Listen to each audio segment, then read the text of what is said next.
Our next speaker is Deana Peria. Deana is the Executive Director of the new Rural Broadband Program, which resides at the Georgia Department of Community Affairs. This program was created by Senate Bill 402, the Achieving Connectivity Everywhere, or ACE Act.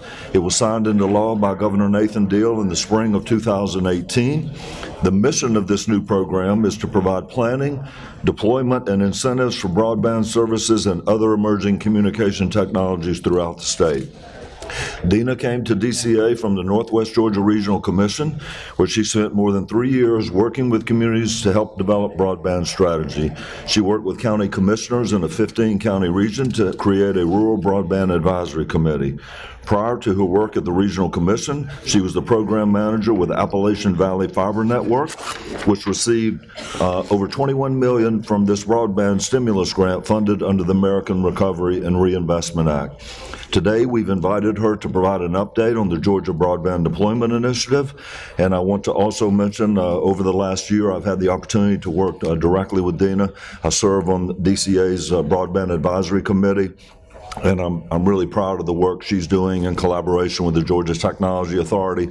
But the work they're doing on mapping and in helping to create a grant program that we hope the state will fund is really going to pay dividends for all of Georgia, in particular our rural areas where we have such deficiencies. So, Deana, thank you very much for being here today, and we're anxious to hear what you have to share with us. Thank you, Larry. It's an honor to be here today. I appreciate the opportunity to be here and give you an update on the Georgia Broadband Deployment Initiative. Larry has done a great job representing the interest of the cities on our advisory committee, our Broadband Advisory Committee. We've had that in place for the past year. We have about 9 members that provide us advisory on different things that we are doing around the state. How many of you are familiar with the Georgia Broadband Deployment Initiative? Okay, good. So we have a few, and there's a lot of familiar faces and friends out there, so I know that all of you will keep me in line as I talk about the initiative and as we've gone through this past year, and I really appreciate what you have done to help us. So as Larry mentioned, the mission of the Georgia Broadband Deployment Initiative is to promote the deployment of broadband services to unserved areas. So why is this important? There is approximately 1.6 million Georgians who lack access to high-speed internet. We speculate that that number is actually higher. Those numbers are based on the FCC mapping and how they've identified unserved areas or unserved locations, so we expect that number to be higher. It is definitely critical infrastructure to the 21st century. When you think about it, internet connects everything we do today. It touches everything. So if you work from a desktop, laptop, mobile phone, tablet, you've got to have access to the internet, whether it's fixed or whether it's wireless, whether it's mobile, whether it's buried. Ultimately, there is a fiber connection that is providing that internet service. It is essential to healthcare, it is essential to business, education, and the quality of life. So what are the barriers? The barriers has to do with investment and the cost of that investment. And the cost is due to low population or rugged terrain. So those are two things that increases the cost, which makes the investment sometimes almost impossible to make a business case for. So what do? We look for ways that we can provide capital access, or maybe we look at ways we can reduce cost.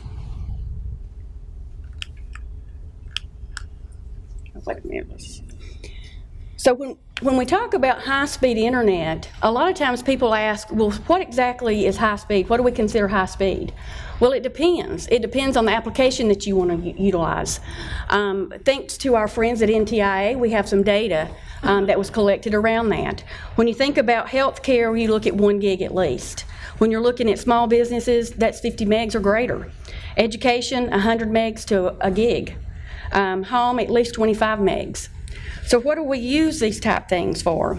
Well, I can tell you in my personal experience some stories where I've had that opportunity to take advantage of some of the high-speed internet that was in my area. As Larry mentioned, I worked on a project that built out high-speed internet in Northwest Georgia, in my county, for example.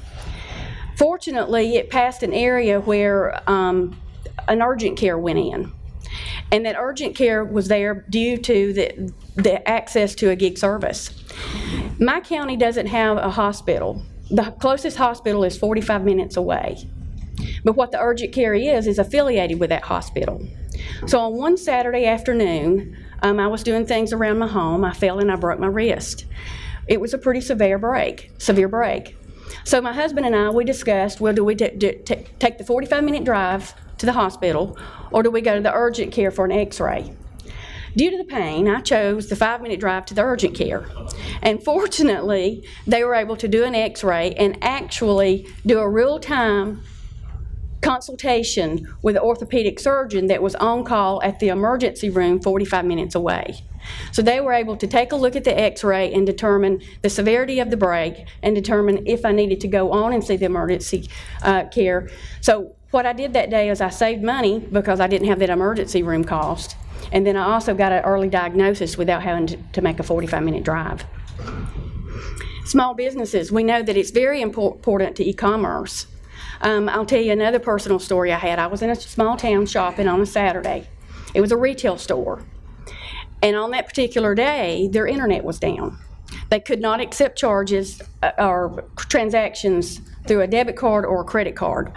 When you think about today's society and how critical credit card, debit card, and how many sale transactions takes place via that type of payment, you realize the loss of revenues that particular store had that day because they could not accept those two payment opportunities. So when you look at that, you can see how having a robust, reliable internet connection to a retail facility is critical. Education is another area. That was one of the things that drove the effort when I worked in Northwest Georgia was education. A lot of the schools do have high-speed connection, and they offer a lot of online resources. Now teachers go to Google Classrooms. They also have tutoring where you can go to a Khan Academy, which that's an online service, not to mention the research. I know for me, and I'm about to tell how old I am, but for me when I was a child, it was encyclopedias. Those were my go-to resource if I was researching. Now it's online, and it's unlimited. You can have global information. With encyclopedias, all I had was what was in that book that day. When I was in college, I had purchased this Webster dictionary, and it is probably 4 inches thick. I still have that dictionary. So one day, I told my 14-year-old son, I said, well, why don't you look up something in the dictionary? And I think he was doing something along presidents. And so when he opened that book up, it only went to Bill Clinton. And it was like President Clinton. He was like, Mom, I don't understand. And so it was really kind of an example of, if you go online, that information is constant at home. You don't have someone sneaking in your back door and changing out those books and updating them. But when you have an online service, you always have up-to-date resources. So when you think about those students who would go home and didn't have access to internet to do the classroom assignments that were given out that day by the teachers, and then you have those that do have access, you realize that there is a great disparity in the educational opportunities for students.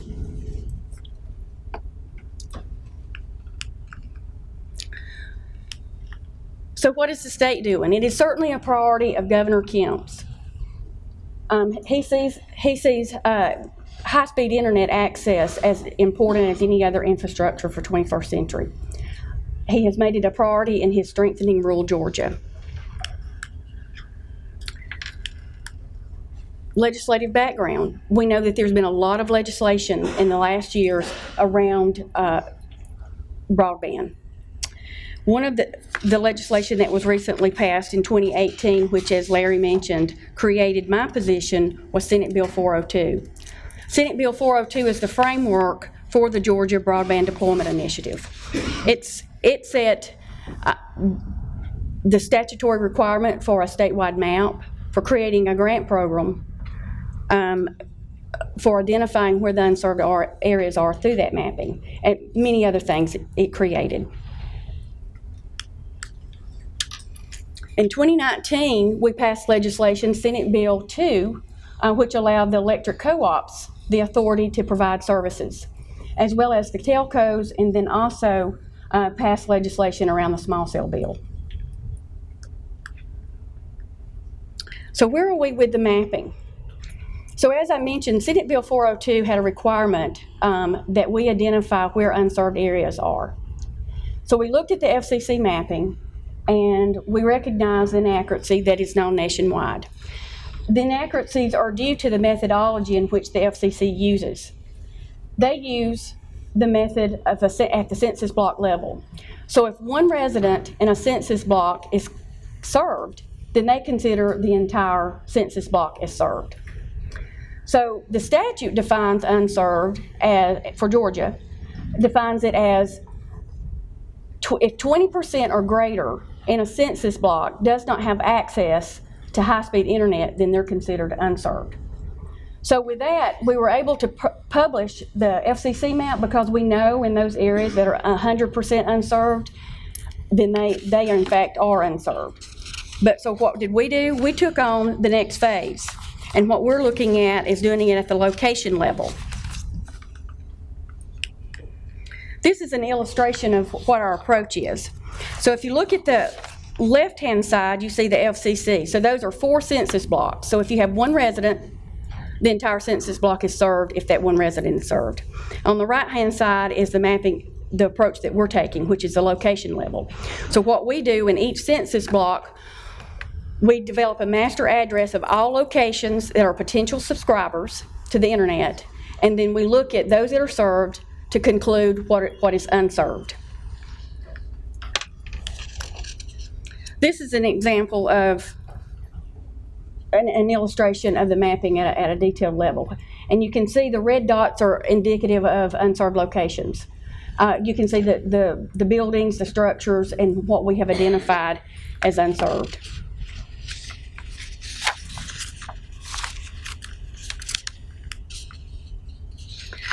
So at the first of the year, we did a pilot to basically test our approach and test our methodology. We selected 3 counties, Elbert, Tift, and Lumpkin County. The top row is the FCC map. The bottom row is the Georgia map and what our results were. As you can see, we identified more census blocks that were unserved and more locations that were unserved. The approach and what we learned is that in fact our concept and our method did work. We learned best lessons, best practices on how we would conduct it statewide, because we did confirm that we can in fact conduct this statewide. We had 47 retail providers identified through the state, 7 providers who participated in those 3 counties. We collected the master address data from counties and local governments.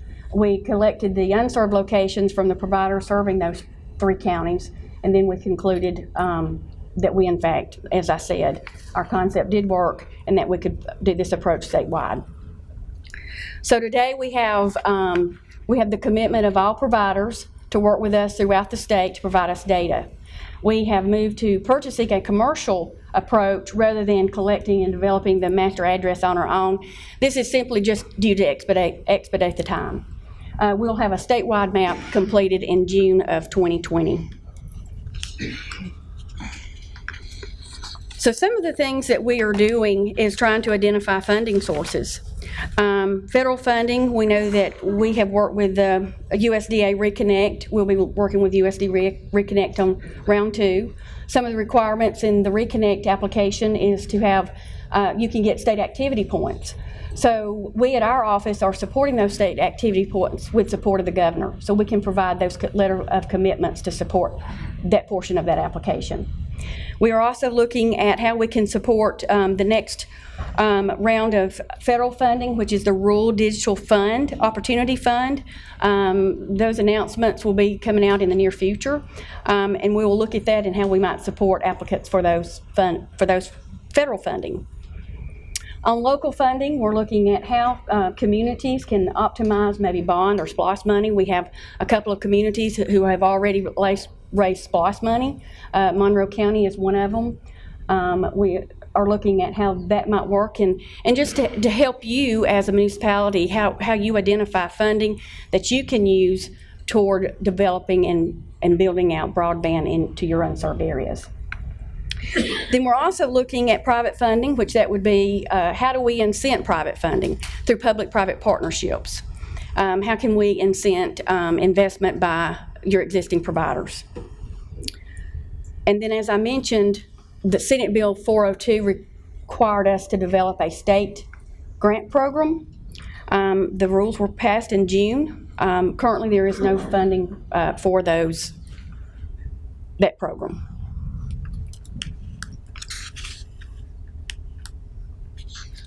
So to give you a little idea about the grant program and what we did, because legislation and the most efficient way to approach such a huge problem is through partnerships, the grant program was designed to incent public-private partnerships.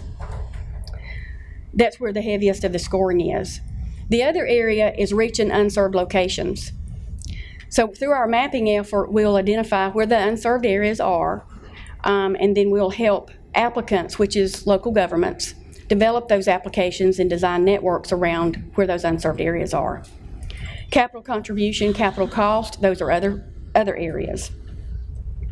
So the design of the program was based on three principles: maximize number of locations, minimize cost, and minimize risk.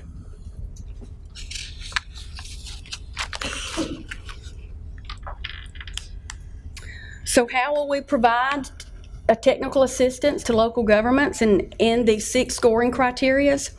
The social impact and economic impact is based on the unserved locations. So our mapping, as I mentioned earlier, will help you identify where those unserved areas are. Project capital cost, capital contribution. What does it cost to actually build out to those? We're doing a statewide cost analysis based on each census block to get a cost per location so that we can provide technical assistance and look at a network design to see if those costs are reasonable when the proposed projects come in. So on identifying a partner, we're going to develop a statewide approved provider list. There'll be certain criteria that a provider will have to meet. They'll be selected to go on a statewide list. A local government can select from that list a potential partner provider. Okay, so the other thing that Senate Bill 402 required us to do was to create 2 broadband designations, one of which is the broadband site designation.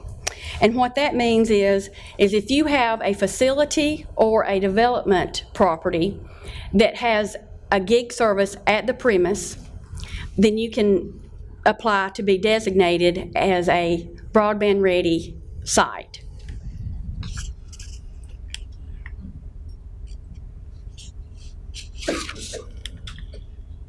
So you can go to our website. We already have this program in place. We developed the rules. We created an application.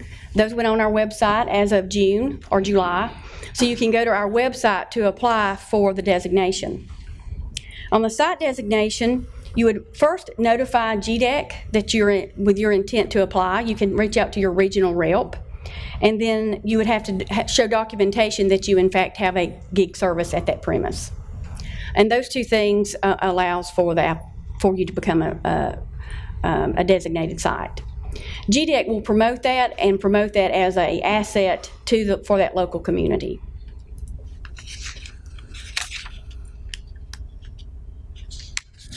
The other designation is a Broadband Ready Community designation. The Broadband Ready Community designation is for communities who have identified unserved areas and who are looking to partner with a provider or build out to that unserved area. So the designation, the benefit is that you can signal that you are ready to partner and that you are expansion ready.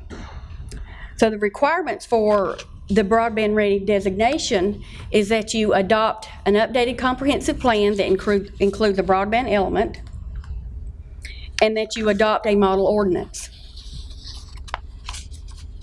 Again, though the application is available on our website, you can go to our website and apply there. It's an online application. It's very straightforward. The biggest thing that you would have to do is upload where you have, in fact, adopted an approved comprehensive plan with the update of the broadband element, and then also adopted a model ordinance.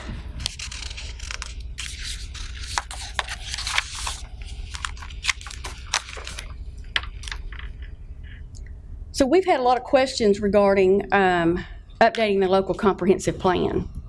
Our planning department is a great resource for that, but as well as your regional commissions. They can assist you both with that.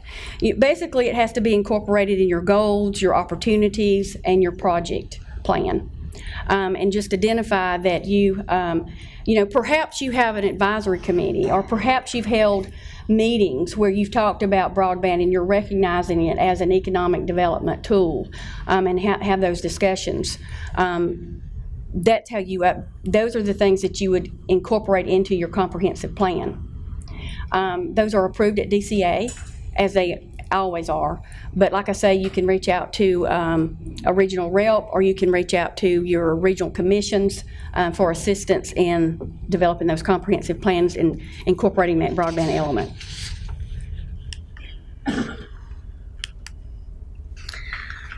So the model ordinance was developed through a working group. We had a 4-week session to talk about what needed to be incorporated in the model ordinance. We did follow legislation. The other thing in the Senate Bill 402 was they identified 7 elements that needed to be in a model ordinance, so this is in statute. And so we had a working group that was made up with representation from GMA. Charlotte Davis represented the city's interest, from ACCG, and then we also had providers that were also participating in that work group. So the model ordinance is 7 elements, as you can see on the screen. We have a link to that model ordinance on our website, and you can find that when you apply for the Broadband Ready designation.